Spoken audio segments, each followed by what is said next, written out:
ప్రపంచంపై మళ్లీ టీబీ వ్యాధి పంజా విసురుతోందా? ఇప్పటికీ దక్షిణ తూర్పు ఆసియా ఆరోగ్య భద్రతా అభివృద్ధికి ఒక పెద్ద సవాలుగా మారుతోందా? ఇక్కడ ప్రతి ముగ్గురిలో ఒకరిని ఈ డేంజరస్ వ్యాధి కబలించేస్తోందా? దక్షిణ తూర్పు ఆసియాలో ఈ వ్యాధి విస్తరణలో మన దేశం ముందంజలో ఉందా అంటే ప్రపంచ ఆరోగ్య సంస్థ విడుదల చేసిన గ్లోబల్ ట్యూబర్కులోసిస్ రిపోర్ట్ 2025లో బయటపడ్డ షాకింగ్ ఫ్యాక్ట్స్ అవుననే అంటున్నాయి. ప్రపంచ జనాభాలో 4వ వంతు మంది మాత్రమే ఈ ప్రాంతంలో నివసిస్తున్నప్పటికీ ప్రపంచవ్యాప్తంగా ఏటా నమోదయ్యే కొత్త టీబీ కేసుల్లో మూడింట ఒక వంతు కంటే ఎక్కువ కేసులు కేవలం ఇక్కడే నమోదు కావడం ఇప్పుడు సంచలనంగా మారింది. దీంతో WHO టీబీ వ్యాధి నిర్మూలనకు ప్రభుత్వాలు యుద్ధ ప్రాతిపాదికన చర్యలు చేపట్టాలని దక్షిణ తూర్పు ఆసియాలోని దేశాలకు హెచ్చరికలు జారీ చేసింది.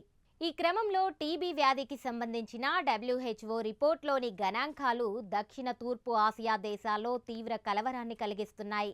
ఇక ఆ గణాంకాల విషయానికొస్తే 2024 సంవత్సరంలో సుమారు 10.7 మిలియన్ల మంది టీబీ బారిన పడ్డారని, ఇందులో నుంచి 12.3 లక్షల మంది మరణిస్తారని నివేదికలో తేలింది.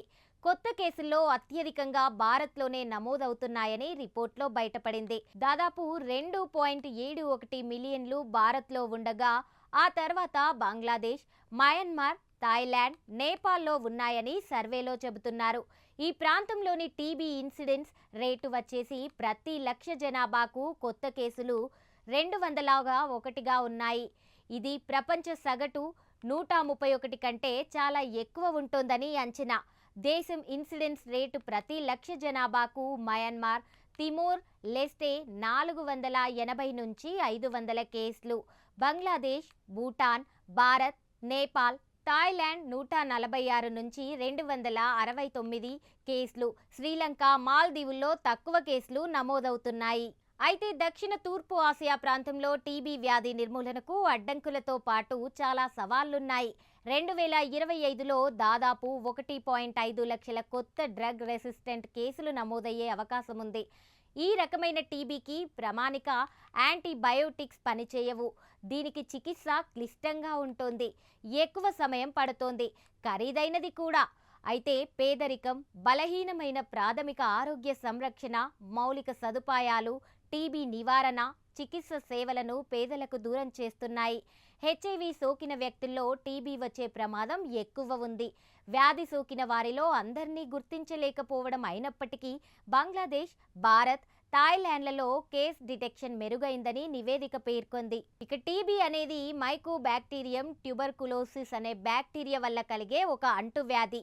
ఇది ప్రధానంగా ఊపిరితిత్తులపై ప్రభావం చూపుతోంది. కానీ మెదడు, వెన్నుముక, కిడ్నీలు, ఎముకలు లేదా ఇతర శరీర భాగాలకు కూడా వ్యాపించవచ్చు. టీబీ ఉన్న వ్యక్తి దగ్గినప్పుడు, తుమ్మినప్పుడు లేదా మాట్లాడినప్పుడు గాలి ద్వారా ఈ బ్యాక్టీరియా ఒకరి నుంచి మరొకరికి వ్యాపిస్తోంది. ఇక 3 వారాల కంటే ఎక్కువ రోజులుండే పొడి దగ్గు లేదా కఫంతో కూడిన దగ్గు, దగ్గుతున్నప్పుడు కఫంలో రక్తం పడడం, ముఖ్యంగా పగటి పూజ జ్వరం రావడం, రాత్రిపూట అధికంగా చెమటలు పట్టడం, కారణం లేకుండా బరువు కోల్పోవడం, ఆకలి మందగించడం, నిరంతరం అలసటగా బలహీనంగా అనిపించడం, శ్వాస తీసుకున్నప్పుడు లేదా దగ్గినప్పుడు ఛాతీలో నొప్పి లేదా అసౌకర్యం వంటి లక్షణాలుంటాయి. అయితే ముందు మనిషి శ్వాసకోశ వ్యవస్థపై అటాక్ చేసే ఈ మాయదారి వ్యాధి నెమ్మదిగా శరీరంలోని ఇతర భాగాలకు వ్యాప్తి చెందుతుంది. అదేవిధంగా చికిత్సలో తగినట్లే అనిపించినా మళ్ళీ అటాక్ చేసే ఛాన్సెస్ ఎక్కువగా ఉంటుంది. కాబట్టి ఈ వ్యాధిని ప్రాథమిక దశలోనే పూర్తి నయం చేసుకోవాల్సి ఉంటుంది. ఇక WHO నివేదికతో దక్షిణ తూర్పు ఆసియా దేశాలు ఈ టీబీ నివారణకు యుద్ధ ప్రాతిపాదికన చర్యలు చేపట్టాల్సిన అవసరం చాలా ఉంది.